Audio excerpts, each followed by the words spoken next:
We are back, Rangers. And fully committing to the name. Hello again, UCF. This is the IR podcast where we share updates on the very recent and very unsettling cryptid activity on campus. We're your hosts. I'm Mel. And I'm Rys.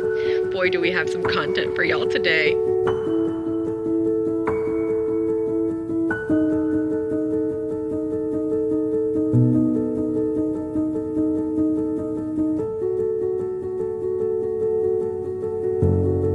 It's only Tuesday and finals are coming, so grab your coffee cups and dry your tears because we're about to unload some updates. I'm sipping on my gigantic cup of cold brew as per usual, and Rys is drinking milk. Sorry, some of us use creamer. Atrocious. Do you want to start us off today?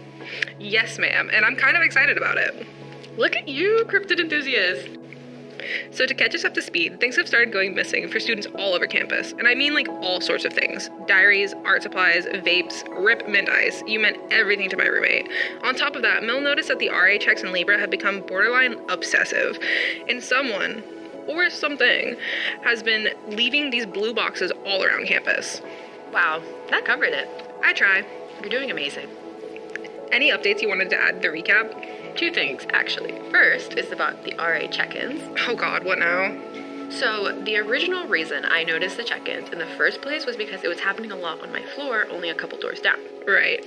Well, I heard some things through the grapevine, aka a friend of a friend who's actually called the RA on her roommate.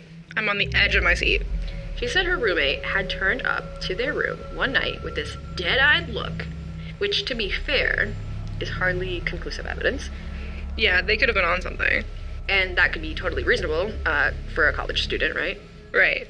Well, she thought the same thing, but then they were chatting and she noticed that her roommate was imitating her. I'm sorry, what? Anything she would do, her roommate would do back at her. She'd watch her and then literally replicate her movements. Ew, I do not like that. She told me at some point she got so fed up she just turned and smiled the brightest, fakest smile she could, and sure enough, Roomie smiled right back. Precisely the same smile. Except this time, she was determined to confirm something was off, so she said she held that smile for so long it was uncomfortable, and the roomie did the same. Not her trying to out-weird her roommate. I know. Eventually, she dropped the smile, and immediately so did her roommate. Said she called the RA and hasn't set foot in that room again. I wouldn't either. The vibes are probably terrible. That's literally terrifying. Again, this is all hearsay, but seems like a good reason to call an RA if you ask me. And other people have been calling for the same reason? I went to confirm with the RA and he told me that some other people on the floor had moved into different rooms because their roommates were playing tricks on them. Playing tricks? I asked him to elaborate and he said that they were imitating them, watching them at night, and being generally menacing. Did I mention that I do not like that? I'm gonna do some more digging and see if this is like a common denominator for the affected people.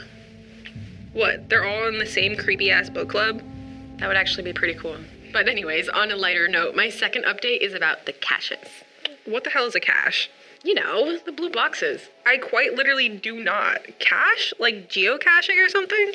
Yes, cache. It's fun, and it rolls off the tongue better than weird blue boxes. You are about to cache these hands. I know damn well you didn't just make a pun on this podcast. I absolutely did. We really need to get back on track. Yeah, sorry, that just sent me, but please continue. You were talking... Didn't you see a cache recently? Yeah, I did. The most recent one was outside in one of the stairwells by the library. It was bright blue, think cotton candy. Oof, that's a choice. Right? And it has these weird little stickers on it. Some of them look like labels. Does it say something on the labels? That's the thing. They were just numbers, but for books. Kind of like coordinates, but not really. Like coordinates, but not really is so helpful. I don't know what they're called. It's like coordinates, but for library books. Girl, are you talking about the Dewey Decimal System? Call numbers? Oh my god, yes, call numbers. For the sake of time, I'm not even gonna get into the fact that you don't know that. When did you see it? I'm pretty sure they move around every few days. I saw this one in the library this morning. Were you able to figure out, like, anything about it? No, I was late for class and dangerously lacking caffeine. There was no way I would have time or brain power at 10 a.m. That's so real. There are also these other stickers that were really weird. There was like call numbers, but then there were like other numbers on top of the box, which I'm assuming is part of like the way to find the padlock code. Okay, so the two sets of numbers like somehow correlate? Yes, but that's not all. Oh god, there's more? Yeah, the last thing was the symbol on the box. It was a sticker, but it wasn't anything I've ever seen before. What did it look like? Weirdly enough, it was kind of shaped like a funky water tower. I have a sketch. Huh, I see what you mean by the water tower shape, but I think it's something else. Like what? I can't put my finger on it, but it's like super familiar. Maybe I've seen it somewhere before? If only you hosted some niche podcast to share your findings when you remember something. Ha ha. I will keep you all posted if I find any leads. We'll share this image in our socials and Discord so y'all can see it too. Maybe then you'll have better findings than me. Perfect. That was all I had for the caches so far. Then we can introduce our next finding, the notes. Ooh, the notes. Yes, there have been these strange little notes posted around campus. These are spreading through UCF Reddit like wildfire. They sure are. If you're an avid Reddit user like Mel here, you might have seen them.